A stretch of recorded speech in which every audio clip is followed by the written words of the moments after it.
मैया के मंदिरिया में जाऊं कैसे है जी। माई के मंदिरिया में जाऊं कैसे कि मैया सोवे भर नींदिया जगाऊं कैसे कि मैया सोवे भर नींदिया जगाऊं कैसे।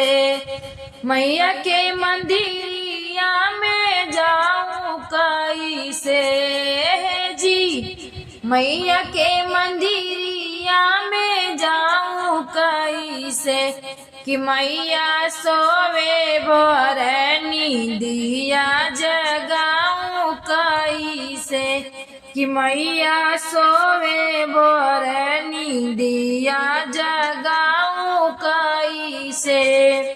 मैया के माथे पे बिंदिया सोहे, मैया के माथे पे बिंदिया ओ सोहे। टिकवा में माई के पहनाऊं कैसे है जी। सेनुरा में माई के लगाऊं कैसे कि मैया सोवे भर नींदिया जगाऊं कैसे कि मैया सोवे भर नींदिया जगाऊं कैसे। मैया के हाथों में चूड़िया ओ सोहे, मैया के हाथों में चूड़िया ओ सोहे। मेहंदी में माई के लगाऊं कैसे जी। मेहंदी में माई के लगाऊं कैसे कि मैया सोवे भर नींदिया जगाऊं कैसे कि मैया सोवे भर नींदिया जगाऊं कैसे।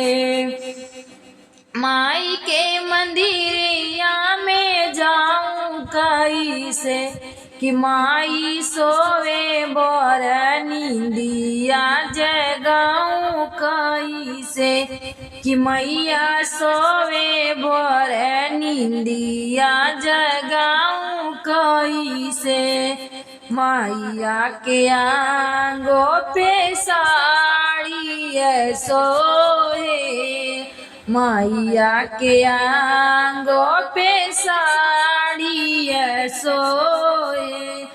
चुनरी में माई के ओढ़ाऊं कैसे जी। चुनरी में मैया के ओढ़ाऊं कैसे कि मैया सोवे भर नींदिया जगाऊं कैसे कि मैया सोवे भर नींदिया जगाऊं कैसे।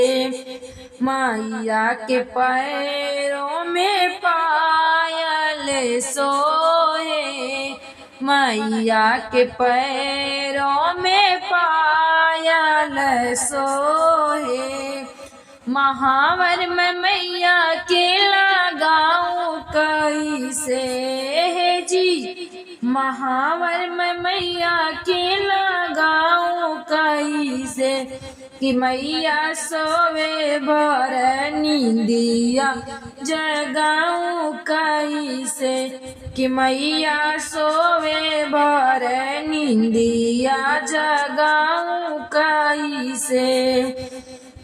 मैया के मंदिरवा में जाऊं कैसे जी।